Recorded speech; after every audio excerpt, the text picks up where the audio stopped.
Kayo po, ito.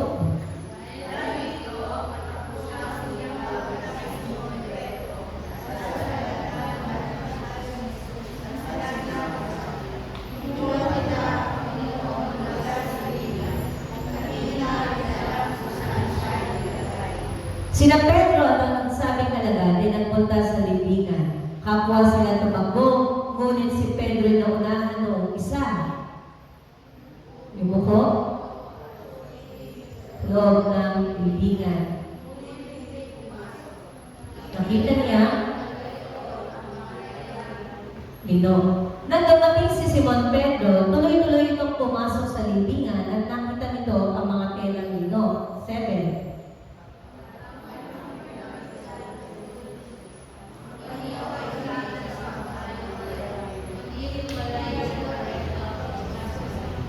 Pumasok din ang alagad na naunang dumating at nakita niya ito at siya'y naniwala.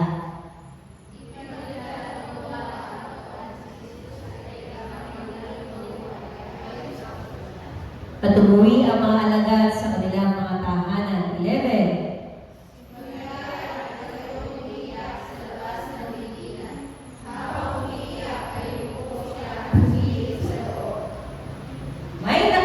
Dalawang anghel na nakadamit ng puti at nakaupo sa pinaglagyan ng bangkay ni Jesus. Ang isa sa gawing ulunan at ang isa naman sa paanan. 13.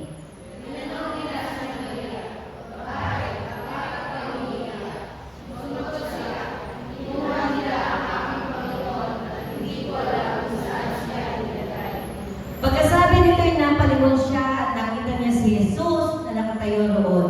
Ngunit hindi niya nakilala si Jesus iyon. Babae.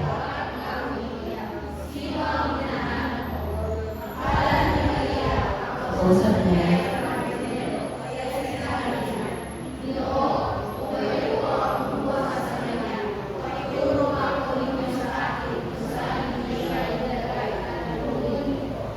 Maria, sabi ni Jesus. Pumalap siya sa kanyang sinabi sa wikang Hebreo, Rabboni, na ang ibig sabihin guro. Sabi ni Jesus, huwag mo akong tawagan sapagkat hindi pa ako nakakapunta sa Ama. Salik, pumunta ka sa aking mga kapatid at sabihin mo sa kanila na aakyat ako sa aking mga kapatid. Sa aking Diyos at Diyos. Kaya't si Maria Magdalena ay pumunta sa mga alagad at ibinalita sa kanila, nakita ko ang Panginoon at sinabi rin niya sa kanila ang mga sinabi sa kanya. Muli, salamat Panginoon ng salita. Pagpalain Panginoon ng iyong salita na ito, Lord. Katagong ko sa iyong likuran, Panginoon, sa pangalan ng Jesus. Amen. Makakapag po tayong lahat. Ayan. So, bakante po itong kabilang side. Wala po ba makaka-forward ng kauntian? Kaliwa. Sa dalawa sa kanan.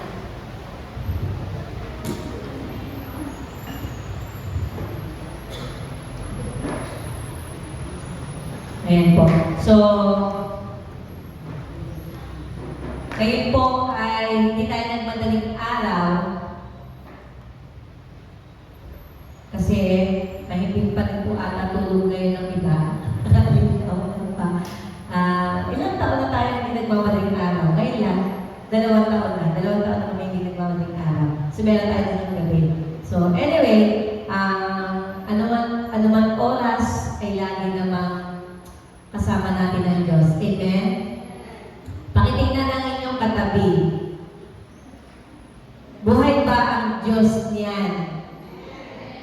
Pag nakasimangot, hindi na buhay ang Diyos. Naiwan ng Friday. Patay pa ng Friday. Mabuhay na ulit. Diba? Ano ba yun? Taon-taon namamatay si Jesus. Hindi po siya taon-taon namamatay. Paano natin bubuhayin yun? Taon-taon namamatay. Ginugunita lang po natin ang lahat na nangyari noong si Jesus ay pinaghanulo hanggang sa dulo na siya ay muling nabuhay. Ayan po. So, ngayon, sa dami ng mga hindi magagandang balita, nung ko ba yung nasa Dakar, ito pong Wednesday, Thursday, Friday, kagabi lang kami po, tama? Kagabi lang. Pakiramdam ko po, isang linggo na ako ngayon dito sa Santa Cruz, kagabi lang ako umuwi. Hindi ka, ako, tinaray ko talaga, kahit may piso net, hindi po ako nagulog. Sabi ko, hindi, kontrolin ko ang cellphone. Kasi, alam ko, pag nagbukas ko ng cellphone, marami akong hindi magandang balitang makikita. Natatakot ako dun sa mababasa ko sa Santa Cruz Central Elementary School ng mga announcement na baka hindi magandang balita para sa akin. Anyway, so may mga bagay o marami na talaga ngayon sa mundo hindi magagandang balita. Tama po ba? Pero may magagandang balita pa rin tayo na nakikita o naririnig. Tama rin po ba? Kayo po ba may natanggap na magandang balita ngayong pag-isip ninyo? Salamat po sa tatlo. Yung iba walang magandang balita na tanggap. Tama, isang magandang balita na yan. Pag kinausap mo yung kamag-anak mo, magandang balita kasi buhay pa kami lahat. Diba? Magandang balita na yun. Ang magandang balita po ay para sa akin. Ito, maganda pong balita ito sa amin. Yung aming 30 days without any interruption ng DepEd. Hallelujah. Magandang balita sa amin yung sa aming trabaho. Sumusweldo ka ng walang gugulo. Isa pa pong good news sa akin, para sa side namin, sa family namin, testify ko na po ngayon. Alam niyo po ba, nung si ate po ay, di ba po, nagkwento ako kay ate, kulang-kulang 400,000 kami. Bumalik kami sa ospital. Ilang araw tayo, Mary, sa ospital? 4 days, 4, 5. 6, naman kami ng mga 65,000. Pero salamat sa Lord. May binayaran ba tayo? Wala. 11,000. From 65,000, naging 11,000. After na naman ng ilang araw, 5 days, ito na naman. Tapos ito, Panginoon. Kailangan ilipat.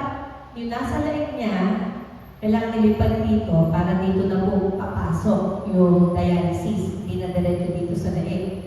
Kasi prone sa infection pag nandito, unlike dito. Nagastos po ulit ng 20 mil. Ang good news, lumabas kami wala pinayaran. Praise the Lord. Ang Diyos talaga po, sabi ko, ang Diyos ko'y buhay. Hallelujah. Hindi namin alam, ang doktor ay hindi naman nagpabayan. Baka nasawa na sa amin. Wala ka na nagagastos dito sila. Grabe po yun. Isipin niyo ang holy family po yun. Hindi po kami sa public, dito sa probinsya. Yung 20 mil na yun ay zero.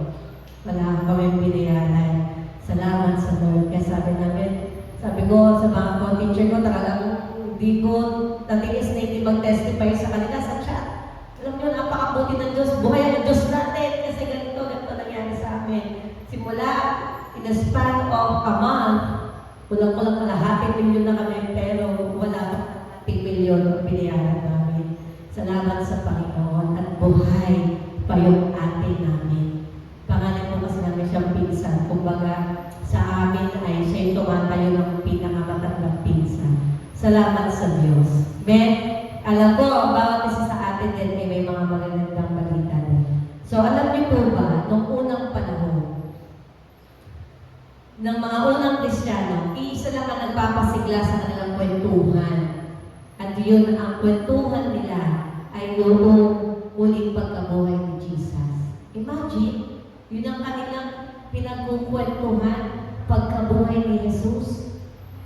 Yun yung bawat meeting nila sa kanto, sa isang bahay ni Pedro, sa bahay ni Gato, kung saan man sila natitipon. Ang pinag-uusapan nila ng buong sigla ay yung pagkabuhay ni Jesus. Kayo ba, kailan ninyo na pag-usapan ang pagkabuhay buhay ni Jesus. Kanina, pag-isip ninyo, alam niyo po bang buhay ang Diyos? Amen. Alam niyo po bang Easter Sunday ngayon? Amen. Praise the Lord. Dahil alam natin ang Easter Sunday ngayon, alam ko, dumating sa puso natin, yung kalimitan naman ginagawa o naririnig natin, Katoliko kasi po ako natin, na alam natin na buhay ng Diyos. Nung bata talaga ako, alam ko, taon-taon namamatay, taon-taon nabubuhay siya. Ganun po yung isip ko nung bata. Sobrang bata pa lang naman. Kung mapatay naman si Lord, mabubuhay naman si Lord. Buti si Kenji, hindi ka na naman lang. Nung mapatay, nabubuhay na simenteryo. Hindi ka na lang. So, ibig sabihin, yung pagkabuhay ng Panginoong Jesus ay masiklang pag-usapan. Amen? Kasi ito'y nagdudulot sa atin ng pag-asa. Tama po ba? Katulad na nabanggit dito kanina, yung tatlong tao, si Maria Magdalena, si Pedro, at saka doon po sa isang version ng Bible, Juan po ang pinangalanan na po si Juan. Kasi doon naman po sa ibang version, ang nakalagay niya, pinakamamahal na alagad. So yun po, ginamit po, ito po kasi sinabi ito yung pangalan. So, kinuha ko na po yung pangalan ay si Juan. So yung kwentuhan nila, excited silang pumunta doon sa pinaglibingan. Kaya lang, pagdating doon, ni Maria Magdalena, nakagulong ang bato. Wala si Jesus. Wala si Jesus. Gusto niya yung buhanin. Basa natin ng tama, wala si Jesus. So yung tatlong na ito, katulad natin, ay binalot ng takot. Yung tinatawag natin sa English na fear of unknown. Yan po yung naranasan ng tatlo. Ano ba yung fear of unknown? Ang sabi po dyan, hindi ko mabasa. Ito lang ba? Fear of the unknown is often triggered by a lack of knowledge or clarity about the situation, event, or person. This lack of understanding can make it difficult to anticipate what might happen, leading to anxiety. Okay, so, isa sa pinakamalaking takot ng tao, yung fear of the unknown. Hindi mo alam kung anong mangyayari. Okay? Ano mangyayari bukas? Pagka-graduate mo, ano na ang mangyayari? Pag ikaw ay pumasok sa isang relasyon, anong mangyayari? Kapag ako nawala ng trabaho, ano ang mangyayari? Ako ay makakapag-asawa pa? Amen. Anong mangyayari?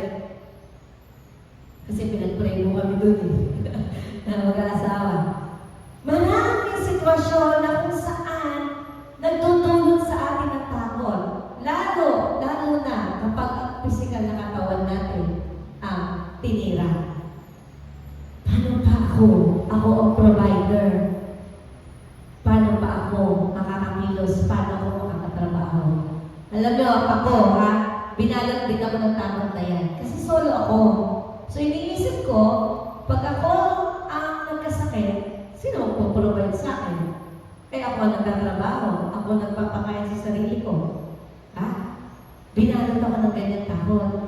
Na sa ilang panahon, sabi ko, hindi tama, mali, parang thinking ko ay walang Diyos. Doon sa thinking na gano'n. Solo parent, mga magkakahiwalay na asawa o mag-asawa, nasa malayong lugar. Ang dami. Tama, madami tayong fear. Tama? Yung future. Pag ako kinuha ng Lord, paano na yung anak ko? Ang dami. Kumakain sa atin. Kinakain tayo ng maraming takot na yan. Ngunit kailangan natin itong mapaglabanan o mapagtagumpayan. Kayang ugali ng fear of unknown ang ating pananampalataya. Kaya itong pahinain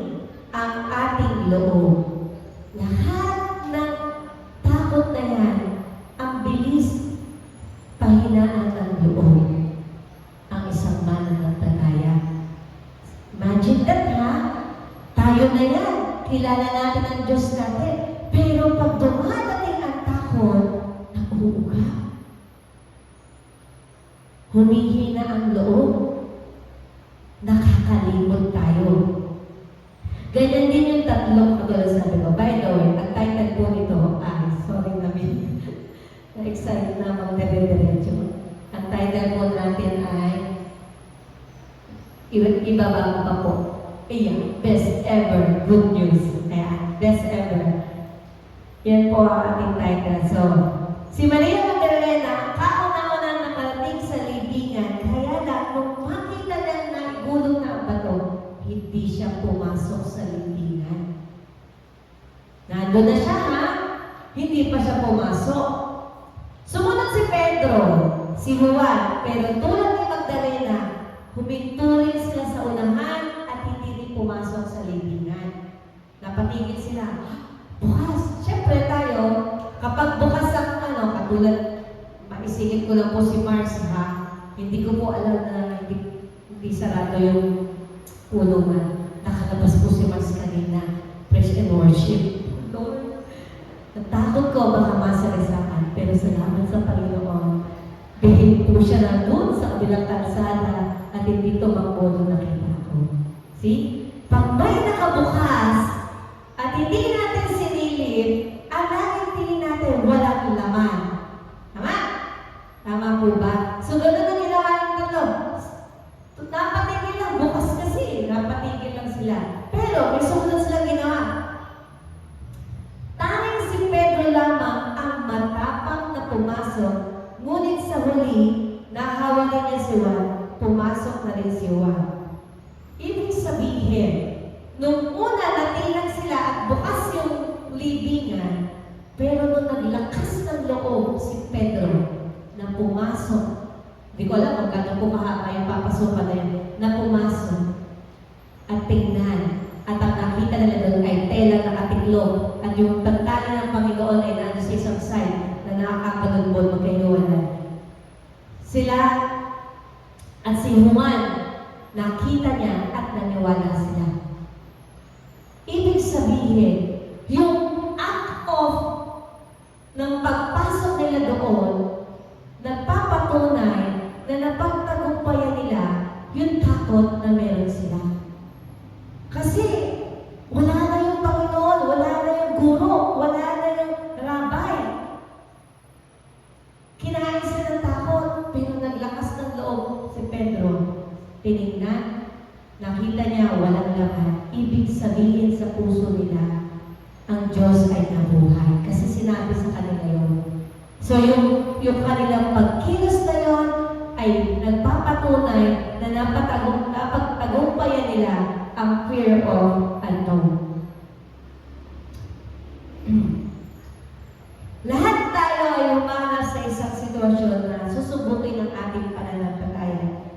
Ang magandang balita dahil sa nabuhay na muli ang Panginoon, mapapagtagumpayan natin ang lahat ng takot. Amen? Kaya nga yung pinanta natin kanina, because He lives, I can face tomorrow. All fear is gone. Amen? Ano man ang takot natin, lagi natin tatandaan, buhay ang Diyos natin. Amen? At ano ang good news doon? Ang good news doon, assure tayo, yung confidence at assurance natin comes from the Lord. Amen? Yan yung magpapalakas sa atin. Gaano man ang takot natin na dinadala ng mundo sa atin. Dahil confident tayo at dahil may assurance tayo sa Panginoon, mapapaglabanan natin itong lahat. Amen? Sabi po sa Isaiah 41:10, fear not, for I am with you. Be not dismayed, for I am your God. I will strengthen you. Yes, I will help you. I will uphold you with my righteous right hand. 1 John 5:14, this is the confidence we have in approaching God, that if we ask anything according to His will, He hears us. May kasunod po yun. If we ask anything according to His will. Pwede natin hilingin sa Diyos ang lahat. Lahat ng gusto ng puso natin, lahat ng pangangailangan natin, lahat ng gusto na mangyari. Para mawala ang lahat ng takot natin, pwede natin yung hihingin sa Diyos. We can ask God for it. Pero, kailangan yung hihilingin natin ay kalooban ng Diyos. According to His will. Alam naman siguro natin yon. Kung ito ba ay will ng Lord o hindi. Kaya mahalaga na pinagpe-pray yan. Hindi ibig sabihin na ito ay bukas na oportunidad. Kalooban ng Lord. Kaya kailangan nagpe-pray. Maraming magbubukas. Yung iba hindi naman pala. Sabi ko nga noon sa, ewan ko siyang naman sa gabi ko, maraming opportunity. Pero ang prayer ko lang pa, Lord, yung hindi para sa akin na opportunity, isarado mo. Para makita ko yung opportunity na kalooban mo. Talaga, isang nagtatrabaho, maniwala kayo sa akin, sa isang naghahanap ng trabaho, lahat yan gugustuhin. Kabila, ano yung apply ka doon? Mag-apply ka doon, mag-apply ka doon. Ako po, nung umalis sa DepEd noon, dami kong in-applyan. Sales lady, sa box manager, factory. Lahat yun, walang tumanggap. Ayaw ko lang tanggapin. Kasi daw, teacher ako. Pero ay tuturuan ko kayong lahat doon. Kasi gusto ko mawala talaga sa DepEd. Gusto ko umalis sa pagtuturo. Kahit yung pag-a-abroad, dito na, mag-aasikaso na ako ng papers sa pag-abroad. May nag-pray para sa akin. Sabi niya, hindi ka nauuban ng Lord. Tiklog na ang lahat ng papel, itinako mo na. Kasi hindi ka nauuban ng Lord daw pag-abroad sa akin. Which is, noong time na yun talaga, hindi pala talaga ubra. Bakit? Nagkasakit yung tatay ko. So, hindi kami magkakaroon ng chance na magkasama. Kung nasa abroad ako, wala na kaming chance magkasama ni tatay sa buong buhay ko na pagsisisihan ko. Yun po yun nangyari ko. Sabi ko, Lord, mabuti ka talaga. Buti na lang din po. Marunong ako makinig. Marunong ako. At saka, pag-abroad talaga sa akin ay medyo may takot ako doon. Kasi niniwala ko kung saan ako nilagay ng Lord, nandun ang blessing. Amen? Nandun ang blessing. So, marami tayong fear. Fear of the unknown. Lagi hindi mo alam ang bukas. Sa mga magulang, katulad sabi ko nga kanina, paano pag nawala ako, paano mga anak ko. Yan talaga yung mga dumarating ng mga fear na yan. Pero God holds their future. Kaya mahalaga, inilalagay natin sila sa Panginoon. Amen? Kaya mahalaga ang role ng parents na ilapit ang mga anak sa Diyos, na ang role ng parents na tumatak ang pananampalataya dahil ano man ang mangyari, hawak ka ng Diyos. Ano man ang mangyari, hawak ang pamilya mo ng Diyos. Secured ka, wala kang pangamba, may assurance, confident ka na hindi kayo isasaksak o hindi kayo dadapa. Meron po ba dito na nakakilala sa Panginoon lalo pang humirap ang buhay? Lalo pang hindi naging masaya? Hindi po, wala po, di ba? Ibig sabihin, God is working inside us. Alam natin yung gusto ng Diyos. Alam natin na kaloob ng Panginoon ganito.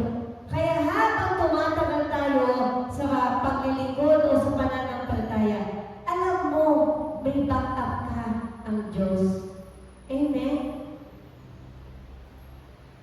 Kaya palagi natin tatandaan, mayroong tulong na magmumula sa Diyos. Bago natin tulungan ang ating sarili, humingi na tayo ng tulong sa Diyos. Unahin natin siya. Kasi pag tayo kumilos ng solusyon, pag ang solusyon natin. Mabilis masira yun. Pero yung solusyon ng Diyos, mahaba yun. Magbe-benefit tayo hanggang dulo. Amen? Amen. So, yung lahat ng takot natin, ibaba mo na yan sa Diyos. Even death, takot kang mamatay. Lahat tayo pupunta doon. Unang-una lang. Amen? Bakit masakit yung death? Because it is separation. Panghabang buhay ng separation. Hindi mo na makikita. Yun nga, umalis ka, nagpunta ka bro, nag-iiyak na sa airport eh. May video ko na. How much yung nandun na forever? Pero you know, anong konsolasyon natin nandun? Kapag alam mo, yung mahal mo sa buhay na yun ay kumilala sa Diyos, makikita pa kayo sa langit. Amen? Yun yung konsolasyon ko. Yun ang konsolasyon ko sa lahat ng mga sa buhay ko. Umuwi na sa Lord. Sabi ko, sige, naiwan ako dito, makikita pa tayo sa langit. Hindi ko pa turn eh. Buhay pa ako eh. Hindi ako inuna. Sila ang inuna. So, sabi ko sa sarili ko, sige Lord, ako pa ang natira, may gagawin pa ako sa mundo. Alam ko, separation man to, masakit, nakakaiyak madalas, pero makikita kami sa langit. Tinatanong natin yun. Kaya, ngayon pala, kausapin nyo na ang inyong mga kamag-anak, lahat na mahal sa buhay, patanggapin nyo sa para ano man ang mangyari, magkikita pa kayo sa langit. Amen? Gusto niyo po yun? Kung hindi niyo po kaya mag-share ng gospel ng sarili, ay maaari naman po kayong tumawag sa akin. Kahit po ako na mag-share ng gospel sa kanila. Sa mga workers na nandito, pwede po. Pwede po kami.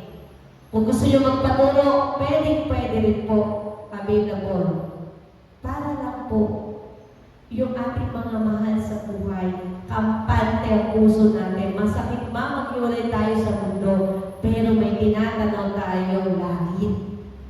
Amen? Mas masakit yung hindi natin makakasama. Sakit nun, kaya sobrang sakit nun sa puso. Kaya sabi ko teka, nanay ko ba? Na-share ba ng gospel yun? Kasi namatay ang nanay ko, baby pa ako, hindi pa ako marunong magsalita. Paano mag-share ng gospel sa nanay? Pero mabuti ang Diyos. Sabi ko, Lord, sa dulo, bago ka dumating, yung mga natitira pa namin kamag-anak, kikilala sa iyo. Kaya tayo po yung magsimba. Okay, so, fear is God, confidence and assurance. Ang good news natin yan, meron tayo nito. Second, nakita ni Pedro na wala na si Jesus sa libingan, ito'y mabuting bagay. Si Juan nakita at naniwala, mas very good. Kasi bukod sa nakita niya, naniwala siya. Nalagay na niya sa heart niya. Tunay ang salita ng Panginoon. Totoo nga ang sinasabi ng Panginoon, yun ang kay Juan. Ang problema, ganito, umuwi sila agad, yung dalawa. Bumalik sila sa kanilang pinanggalingan, hindi nila nahintay ang nabuhay na Kristo. Yung dulo kasi, nagpakita, tama? Kung nagbasa po tayo, ang pinananawag, sa dulo nagpakita si Jesus. Dito po, sa dalawa, hindi nila nakita si Jesus. Bakit? Umuwi ka agad. Nung nasilip nila, wala si Jesus. Naniwala na. Nabuhay muli. Si Juan, wala na si Jesus. Umalis na agad sila. Sayang na sayang. They missed the opportunity to see Jesus alive. Inisip ko nga kanina po, kung naghintay si Pedro at si Juan, katulad ng pagkakakita ni Maria Magdalena, maaaring may isa pang chapter siguro doon o may another verses pa na nagpapatunay kung ano yung naramdaman ni Pedro at Juan nung nakita ka lang mismo si Jesus Cristo. Parang tayo rin. Maraming bagay tayo na abot kamay na ang pangarap. Tapos na po ba yun?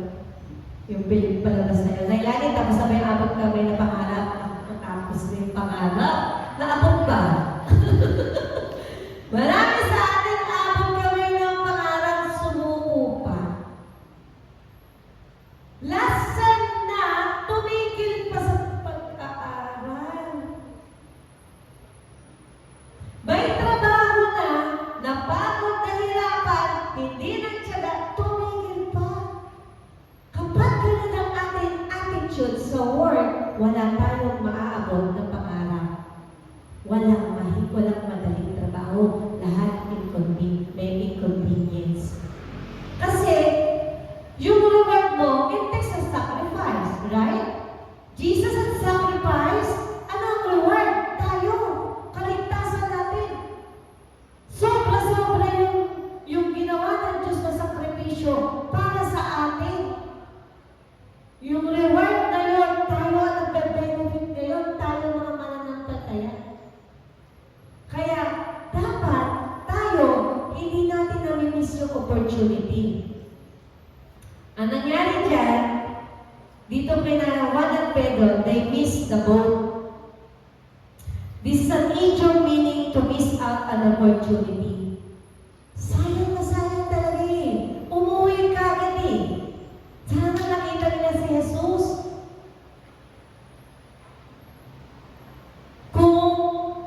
Pero siguro, naisip ko nga kanina din, siguro kung ako yun, baka umalis na rin ako. May inipit kasi ako eh. Diba, hindi ko nga nahintay sa ATM eh. Yung pa kaya, ano oras na natin si Jesus? Diba?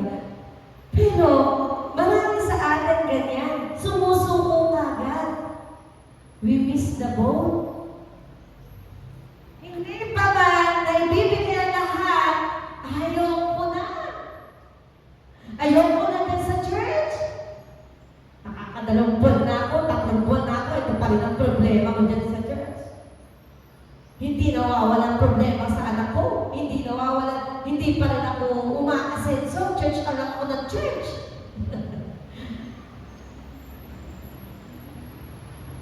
Sumusuko na tayo kagad. Church, listen. Ang Diyos ay hindi naman po tapos pa sa atin. But we need to cooperate. Mararanasan mo lang ang himala kung sasama ka sa gumagawa ng himala. Amen? Paano ka makakahuli kung hindi mo ibababa yung lambat? Paano ka makakagawa ng bahay kung hindi ka hawak ng martilyo? Nakatingin lang tayo para sinuwan naman. Kailangan i-exercise ang faith. Kailangan mong labanan lahat ng mga bagay na nag-drag sa'yo para ikaw ay hindi makapagpatuloy. Gusto kong ilagay na sa puso't isip ninyo, ang Diyos ay kumikilos talaga. Huwag tayong mainit. Hindi sa paraan na gusto mo, may paraan siya. Kaya ang lagi ang puso natin, Lord, yung paraan mo, tulungan mo kung matanggap ito. Ayaw kasi natin ang paraan ng Diyos, madalas masakit yun. Pero yun yung tama, yun yung maganda. Nakuuna pa tayo sa Panginoon, kaya nami-miss natin yung opportunity na gusto ipakita sa atin ng Diyos. Dati na naglilingkod, dati na on fire sa Lord, what happened now? Bumagsak na. Ilang taon nang stagnant. Naumpisahan mo na eh, bumitaw pa. Saan ka na naglilingkod? Sino na ang pinaglilingkodan mo? Kapag tayo ay tumigil sa pag-church, pag tumigil ka sa usual na ginagawa mo, ang tanongin mo na, sino na ang pinaglilingkodan mo? Sarili mo o kaya ang mundo? Yun na lang ang lilipat. Magdalawa na lang yung pagpipilian mo. Bakit? Kasi kilala ko pa naman si Jesus. Kaya naman ako church. Why? Because the church will give you a direction where to go. Dito, sasabihin sa iyo, makikita natin, ito yung flow, ito yung ginagawa ng Diyos. Sasabay tayo, aanig tayo, makikipag-fellowship tayo, kung kaya mong magbigay ng panahon, edi magbigay tayo. Huwag mo nang i-miss yung opportunity mo habang bata ka, habang malakas ka, na magbigay lingkod sa Panginoon. Amen? Huwag laging, ayoko, tinatamad ako. Kala nung punan lang natin, ang church ay hindi napapagpala tayo sa church. Sa totoo, marami pa lang napapagpala sa church. Sino po ang napapagpala pa malakas sa church. Umamen na malakas. Amen. Thank you, Lord. Ibig sabihin, buhay yung Diyos na sinasamba natin dito. Amen? So dahil buhay yung Diyos na sinasamba natin at pinapagpala pa tayo ng church, let's do kung ano yung kailangan naman natin gawin. Let's pray for one another. Let's pray for the church. Hindi naman kailangan like visible dito. Marami tayong paraan. Maraming paraan. So, huwag tayong susuko. Gawin mong tuntungan ng iyong kabiguan upang maabot mo ang tagumpay. Marami ngayon, di ba? Konting bigo, konting problema, sad na. Yung sad na yon, nagiging mabigat na, hanggang nagiging depressed na. Alam mo yung grade 2 nga, alam mo yung depression. Nung bata ko, alam ko lang. Malungkot ako. Pero ngayon, hindi ko alam yung depression. Alam nila yung word na depression at alam nila yung emotional damage. Kasi, last week siya nagsabi sa kanya, ang taba-taba mo, Ma'am, emotional damage yung sinasabi niya sa akin. Talagang pumatabak siya. Sabi ko, kaya mo na. Magpapayag na lang tayong dalawa. Sabi ko sa kanya, gama ko sa sarili ko. Di ba yung mga ganong bagay? Sabi ko nga, Lord, sa simpleng yun, na ilalagay sa utak ng bata, nagagamit din ng kaaway yun eh. Alam niyo yun? Hindi alam ng mga tao sa paligid na pwedeng gamitin yun ng kaaway. Unti-unting sinisiksik yun. Plus, may Facebook. Na-depress, ganito ginawa. Akala nila, pwede din. Posible din. Hindi ko po sinasabing hindi na masama malungkot. Natural yan. Sabi ko nga sa inyo noon, ako ay dumating sa punto na depressed at naloka ng isang gabi. Hindi yung nalokang nagpapatay na ako ng lamok at tumatawag. Yun na wala po talaga ako sa sarili. Hindi ko na alam tumawa, hindi ko alam magpag-iyak, hindi ko alam maggalit. Isang araw ata yun, kalahating araw. Wala akong emosyon. And I prayed hard to God, Lord, alisin mo ako. Kasi hindi ito ang totoo gusto mo sa akin. Nagpa-pray ako sa mga intercessors ng church. Sabi ko, tulungan niyo ako, hindi ako makalabas. Hindi ko kaya lumabas mag-isa, kaya kailangan ko ng tulong ng church. Nagpa-pray ako, hindi ko kaya talaga lumabas. Hindi ko na, wala na akong nararamdaman. Yung puso ko para siya nakasok sa tubig. Nakulat na itim na siya, matigas na siya, wala na nararamdaman, pati utak ko. Wala talaga. Kaya ko, yun yung point ng mga tao na naglalakad na walang alam na pwede mabangga anytime. Hindi na nila lang nangyayari. Pwede lang mangyari sa akin ng gabi yun, pero I speak in tongues, hindi rin lumalabas. Sabi ko ba, malakas ang pressure sa akin ng kaaway ngayon kasi may body is weak. Pag ang katawan nyo ay gutom, walang tulog, ang kaaway, titirahin kayo ng titirahin. Tapos may darating pa hindi magandang balita, titirahin kayo. Weak ang laman mo. Hindi mo yung kakayanin. Kaya kailangan kakain at matutulog. Para dumating man ang problema, may panlaban. So yung kahit nagka-diet, kakain. So yun, yung sinasabi ko sa inyo. Sabi ko, ang hirap pala. Ang hirap umalis. Kung walang church, kung wala ako sa Lord, wala na. Si Ma'am Aiden Berhele, isa na lamang alamat. Isa na lamang pumapalakpak din sa labas at nag-curl ng hair. Pumasok pa sa isip ko yun at ko, ayoko Lord. Ayoko lumakan ng ubutubad at nag-aagabot dyan. Na masasagasaan na lang ako at di ko na kilala mga tao. Hindi ako yon. Hindi mo ko dinesign na maging ganon. Kaya kahit anong depression ito, tatayuan ko to. Tutulungan mo akong ahulin ako dito. Okay? Kapag kayo nasa ganyang punto, please, stay to God. Huwag mong pakain ang sarili mo doon. Hindi ikaw yon. God, ang Diyos ay hindi ka dinesign na maging ganon. Kasi may Diyos kang ay. Amen? So, huwag na huwag niyong ilalagay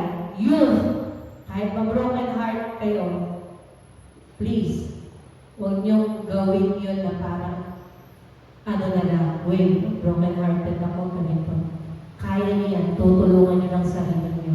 Walang iba kung pwedeng tumulong, maliban sa Diyos at ang sarili. Kahit yun nasa paligid mo, minsan hindi mo yan gusto patulong, pero ikaw kailangan mo tulungan ng sarili. Kung meron man nasa state ngayon ng ganyan, at this moment na nandito sa church, please, help yourself. Hindi ko alam ang nasa mga isip. Kasi kaya gawin ng kaaway yan. The Spirit is speaking to me right now. Let's bow our head.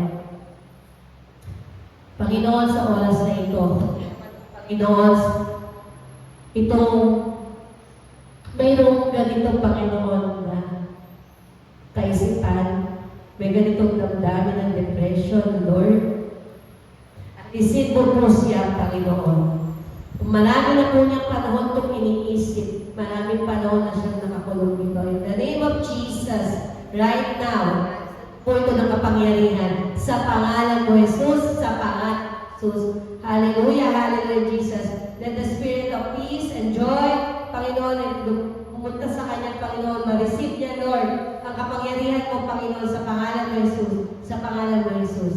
Amen, amen. Hallelujah. May ganun po talaga. Malakas lang. Wala siya sa outline, pero buo yung aking spirito na mayroong malapit na. Please help yourself kung sino man siya. Help yourself. Nandito lang kami. Nandito ang church. Okay. So, balik po tayo. Si Maria mag-ask, good news is, ang Lord ay may restoration and hope is in Him. Kahit ma-miss mo yung mga opportunity na yan, i-restore ng Diyos at ang pag-asa mo ay nasa Kanya. I-restore ng Diyos yung mga nawalang panahon.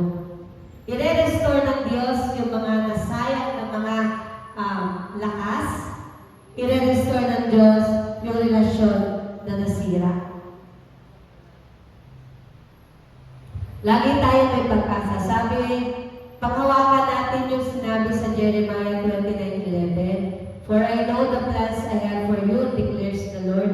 Plans to prosper you and not to harm you. Plans to give you hope and a future. Psalm 51:10. Create in me a pure heart, O God, and renew a steadfast spirit within me. God, make a fresh start in me. Pag tayo lumapit sa Diyos, kahit ang mga tao sa paligid natin hindi naniniwala sa atin, ang Diyos paniniwalaan ka kasi anak ka niya. Sige anak, kaya mo pa yan. Let's start. Umpisahan ulit natin, tutulungan kita. Umpisahan po natin ulit ang paglakad sa Panginoon. Noong Friday, kay Pastora Maricel po, sa huling wika, naiyak din ako doon kasi sabi niya, maraming tao ngayon, tira-tira na lang ang binibigay sa Diyos. Tirang oras, tirang lakas. Pero yung maghapon niya, binigay niya sa gawain bahay, sa trabaho, sa labas. Yung magpe-pray na lang siya, nakalimutan pa, tira-tira na lang ang Diyos. Kunti na lang ang binibigay natin para sa Diyos. Wala nga siyang tinira sa krus. Yung paghagupit sa Kanya, kasama ang laman niya, na dapat tayo.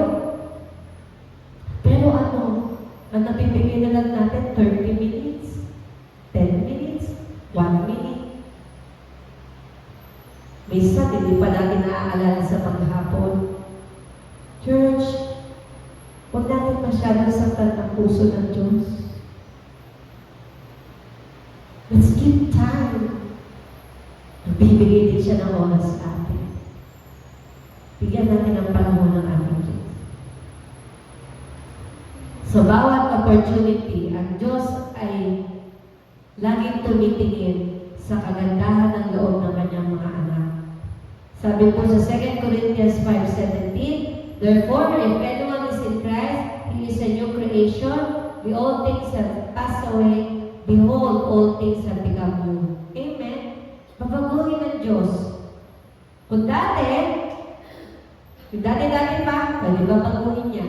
O ngayon, babalik ka sa Lord, anak, tutulungan kita. Gusto kitang magamit. Gusto kitang makita sa kingdom ko na nagagamit. So, lagi natin pong tatandaan, nagre-restore ang Diyos at ang pag-asa natin ay sa Kanya. Amen. Si Maria Magdalena ay nagkaroon ng maling akala. Akala niya, tinakaw ang Panginoong Hesus nung nakita niyang naigulog na ang bato sa libingan. Kapag mali ang akala, mali din ang tingin sa katotohanan. Akala ko kasi. Sino po mahilig gumamit ng akala? Wala.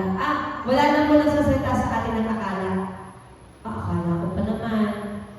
Diba? May mga ganon. Si Maria Magdalena akala niya, ninakaw si Jesus. Nakakatuwa nga po yung kwento dito. Kausap na pala niya si Jesus. Hindi pa niya alam. Napagkamalan pa niya si Jesus na hardinero. Imagine ka. Si Jesus, gardener pa. Kapag mali ang akala, din ang tingin sa katotohanan ay mali. Tama? Pag mali ang akala mo, di mali din yung kaisipan mo. Natakpan ang mata ni Maria Magdalena sa katotohanan dahil sa kanyang maling akala. Maraming mananampalataya ang katulad ni Maria Magdalena, lumalakad sa maling akala at hindi sa katotohanan. Sa aking pong notes, nilagay ko po siyang erroneous thoughts. Ay maling akala. Sabi po diyan, erroneous thoughts is referred to beliefs or ideas that are incorrect, wrong, or false. They are based on mistakes in reasoning or judgment, leading to inaccurate conclusion. Parang lagi na lang mali ang conclusion. Ako po, madalas, nahahakbang kagad sa conclusion. Yung umpisa pa lang ang alam ko, sinasabi ko na ang mangyayari. Yan po yung pangit kong attitude. Alam ko na ang mangyayari dyan. Lagi akong ganon. Alam ko na ang susunod na mangyayari. Naandun kagad ako sa jump into yung conclusion na nagiging dahilan ng inaccurate. Kaya minsan, nauunahan ko si Lord. Nagja-jump into conclusion kagad ako kay Lord. Lord, alam ko na mangyayari. Alam ko na to, Lord. So, ang yapak ko, di ba? Yun yung mga ugaling may kayabangan. Kaya, sorry na Lord. Sabi ko nga sa inyo, lagi tayo ang Diyos ay may grasya, merciful, kaya tinuturo. Pero ang kagandahan po doon, nakikita ko yung mali ko. Nakikita ko po, pinakikita ng Diyos yung pangit na style ng katuwiran ko sa Kanya. Sa Kanya talaga. Kami po ng Lord, madalas ay pamisa-misa na lang po ngayon. Dati madalas. Nagtatalo. Kasi gusto ko igiit yung gusto ko. Kaya may gusto siyang igiit. So, sabi ko, Lord, naman bakit ka ganon? Ganon po ako. Minsan, liligo ako, yung gusto kong susundin ko. Kaya, pag nasaktan doon sa ginawa ko, balik ulit ako sa doon. Lord, iyak na lang, iyak na lang. So, sorry na ulit. Ganun, matigas ang ulo. Minsan, yun nga pa sabi sa inyo mayabang. So, katulad niyan, akala natin, maraming bagay na kaya natin. Pero ang totoo, wala tayong kaya kung wala ang Diyos. Amen? Yung lakas natin, nauubos. Pero yung lakas ng Diyos, hindi. Yung galing natin, pumapalpak. Pero yung galing ng Diyos, laging panalo. Amen? So, kanino tayo asa? Tanging sa Diyos lang. Hindi habang buhay matalino tayo. Kaya po, maraming nagsasabi pag matalino, mahirap ma-born again. Salamat Lord. Hindi ako matalino. Ako yun.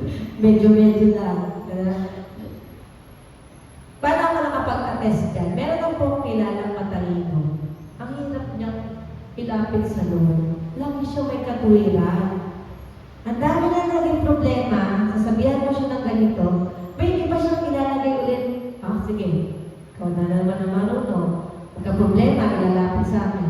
Pero ganito na lang, sige, ikaw na naman ang marunong. Ang hirap niyang ilapit sa Lord. Buti na lang, nakapag-asawa siya ng pastor. Pwede alam na. Hindi siya mananalo na doon. Ibig sabihin, kahit siya nung panahon na yun, ang panahon na sumuko na rin siya sa Lord. Ang tagal ng proseso talaga namin na ito, lagi-lagi na tayo magkasama, ang tagal naman, sa isip-isip ko lang po yun. Mahirap. Kasi marami silang alam. Nire-reason out nila ang lahat. Talino. Ay hindi na mananalo sa Diyos ang mga ganoon. Kaya kailangan natin huwag tayo laging maling akala. Diba? Kung ano yung inilalagay natin sa isipan natin, yun din yung nangyayari sa atin. Tama? Yung ikinikilos mo base sa iniisip mo. Tama po ba? Tama po ba? Kaya dapat, ang iniisip mo maganda, para ang inikilos mo maganda. Anger management. Okay. Maraming tao biglang hindi makontrol talaga. Nag-play out talaga sila ang galit. Pero pwede yung makontrol. Kasi bago ka magalit, unti-unti pa yun eh. Hindi naman kagad na sa bagay lang, galit ka na kagad. Papa, talagang may problema po yun. Pag ano, konting bagay lang ay kinagagalit, sobrang galit na sa mundo. Ibig sabihin, may nakumpisan yun, lumalaki na lumalaki. So dapat, nakokontrol na sa maliit pa lang. Napapakatawan na po para hindi na lumalaki yung anger na yun.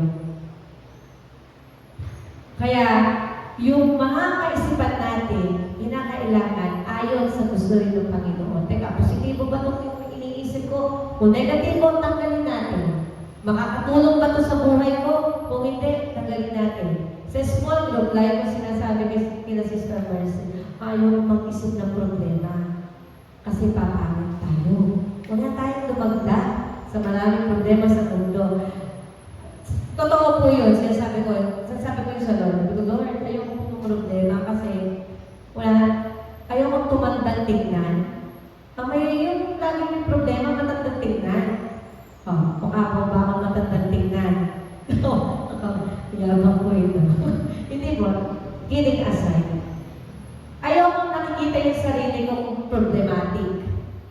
Ako, maraming paraan para problema. Kasi mahilig ako mag-isip. Pero, pag ibinaba ko sa Lord, huwag ko na kunin. Binaba ko yun. Lord, ito po yung problema ko. Pwede, binaba mo na, huwag mo na kunin. Ano na, tagal mo na, ako na mag-iisip. Pinamanahan na sila. Huwag mo na kukunin.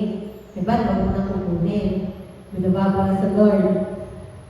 Ginagawa natin, kinukuha ulit kasi ang tagal na, naiinip tayo kung hintayin yung sagot. Ibaba mo. Sige, Lord, ibaba mo na. Anong next? Anong gagawin ko? Sige, anak, matulog ka lang na mahimpin. Bukas yung problema mo, may solusyon na. Yan yun. Diba? Gusto ko nga, ako po talaga gusto ko natutulog. Ayoko nang walang tulog. Masarap pa ako natutulog. Gusto niyo tulog? Huwag ngayon. Pag-uwi. Huwag ngayon. Pagti na lang to. Kapag nanatili tayo sa maling akala, hindi natin mararanasan ang presensya ng Diyos. Totoo, tunay. Kasi laging akala ko po, galing sa'yo yun, kaya akala. Pero kapag inilagay natin ang ating sarili sa katotohanan, anong sinasabi ng Lord, yung presence ng God, laging sa atin. Amen? Kapag nasa atin ang presensya ng Diyos, alam mo, sa sarili mo, magaan ang buhay. Ba? Bakit ang mga Kristiyano, kabila ng problema, nakakangiti pa? Kasi may presensya ng Diyos. Bakit gano'n? Nag-iwalay na yung ganito, pero ano pa ba natin? Paano mo nangyayari? May nangyari yun, pero ibinaba na sa Diyos. Kasi alam natin, God is working. Yung thesis namin, hindi ko alam kung ito ipapasa o hindi. Binabawa ko sa Lord, kaya ako na ang Diyos kung bibigay ng pabor. Presence of God. Sabi diyan, good news is, God is with us. In His presence, there is fullness of joy. So sa mga maling akala natin, tatandaan natin ang mabuting balita. Ang Diyos ay kasama natin. Ang presensya ng Diyos ang bubuo sa buong pag-alaala natin. You will know the truth and the truth will set you free. Amen. Kaya sabi nga po, balutin natin ang ating pamilya ng katotohanan ng salita ng Diyos. Sa kabila ng pagkakaroon ng maling akala, tinawag ni Jesus si Maria Magdalena at doon napusan ang kanyang isip. So nagkamali si Maria Magdalena, akala nga niya haldinero.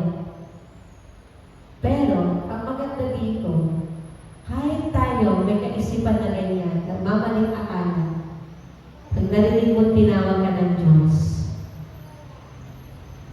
alam mo, anak ka na. Amen. Tinawag siya dito si Maria Magdalena. Sabi sa kanya ay, Maria. Nasaan yung verse? Sumagot siya na, Maria, sabi ni Jesus. Pumalap siya sa kanyang sinabi sa wikang Hebreo Rabboni na ibig sabihin ay guro. Yung Kristong akala niya ay nawala, ay nasa harapan na niya. Church, yung Kristong pinako sa krus at muling nabuhay ay nasa atin. Nasa iyo. Sa bawat lakad mo, nasa sa iyo. Amen. Ang Diyos kapag tumawag ay pangalan natin. Hindi yan natawag ng psst. Hindi yan natawag ng hoy. Tawag niya ay Rio, Mia, Joy, Joshua, Maggie. Ay, hindi ko na Maggie ang pangalan ni Maggie. Mark Anthony. Mark Anthony ang tawag ng Lord. Tinawag niya tayo sa pangalan. Amen. Imagine, ilang tayong tao sa mundo, alam ng Lord ang pangalan ng bawat isa.